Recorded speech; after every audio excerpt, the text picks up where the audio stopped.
As the lawyer, I'm probably a little bit agnostic as to form, but it is going to affect the way I approach the deal. And as Herb said, an asset sale has an advantage because the parties can negotiate the body of assets that get sold, and it can be a very finite list, and it allows the buyer to get some comfort that I'm not going to assume a bunch of liabilities, whether known or. And I always look at these things like a box. I view a business as like a box, and inside the box, there's assets, there's cash, there's contracts, there's inventory, there's raw materials, there's equipment. And in an asset sale, I can go into the box and I can pick out the assets I want, and I can put them in my buyer box, and I walk away with my buyer box.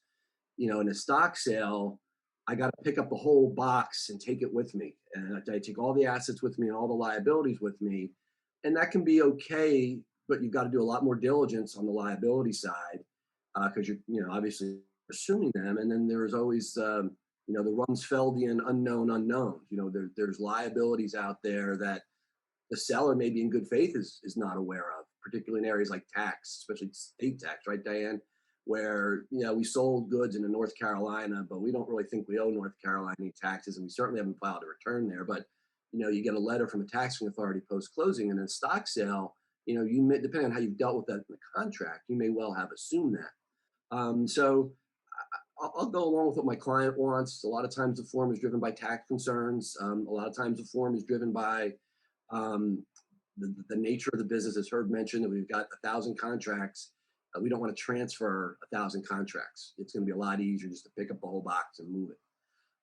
But the stock sale is going to be harder. And the other area that I get really concerned about is being able to track all of the stock that's been issued in the business from the time it was formed to the time that we close. And that may sound simple, but it rarely is, particularly with middle market family held businesses, multi-generational businesses. I had a deal years ago where we were doing the diligence and we found out that the seller's, great uncle gave some stock to Aunt Sally in 1968. And I said, well, where's Aunt Sally? Well, Aunt Sally's in a nursing home in Seattle. Okay. Can somebody call her? We had a falling out with Aunt Sally years ago, and we don't want to call her. And oh, by the way, she may be mentally unstable. So how we account for Aunt Sally's shares become an issue in a deal. So we can do the stock sale, but it's going to be harder and longer and more expensive.